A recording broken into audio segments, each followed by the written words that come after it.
Okay, this method is called elimination. This is the third method in solving a system of equations. The first method was equal values, and you learned that in Math 8. And I'll show you some examples of that in a different video where you can see when to use all three methods. But elimination is just that. You're going to eliminate a variable when you can see that one will easily cancel out. So you're basically going to add the two equations together. When I do that, I can see that 3y and negative 3y will cancel out, and I'll be left with 7x equals, when I add these two things, I get 14, so I get x equals 2, which is really nice. That was very quick to get what x equals. Then I just use either of my original equations to solve for y, plugging in this number I got for x. So 3y equals negative 6, y equals negative 2. And so then I will do a check. And I'm going to check it in the second equation since I used the first to get this. I can circle these two answers.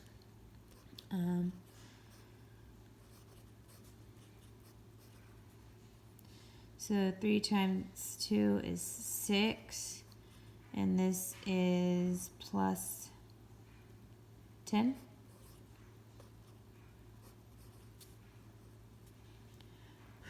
Oh, positive 6, because that's negative times a negative is a positive, and then I get 16 equals 16. And so I write my answer as a POI. This will be 2, negative 2. Now sometimes in elimination, it won't be quite so easy to see what eliminates, like this problem right here, number 67.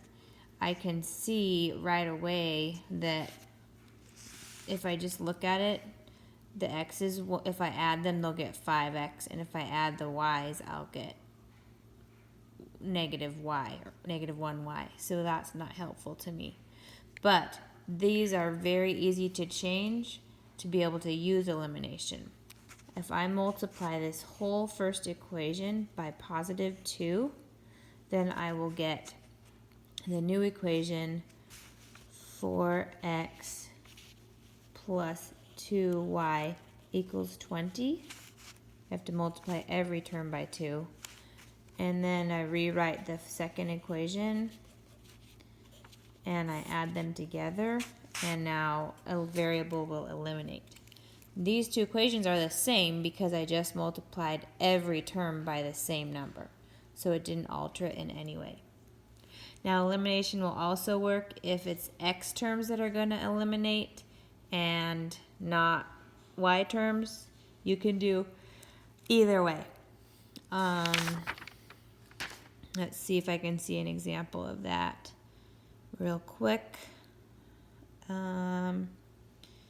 Well, like this problem down here, they're m's and n's, and I have to multiply everything through by a negative 1 to make this row, everything will change its sign, and that will be a negative 2n, and those will cancel.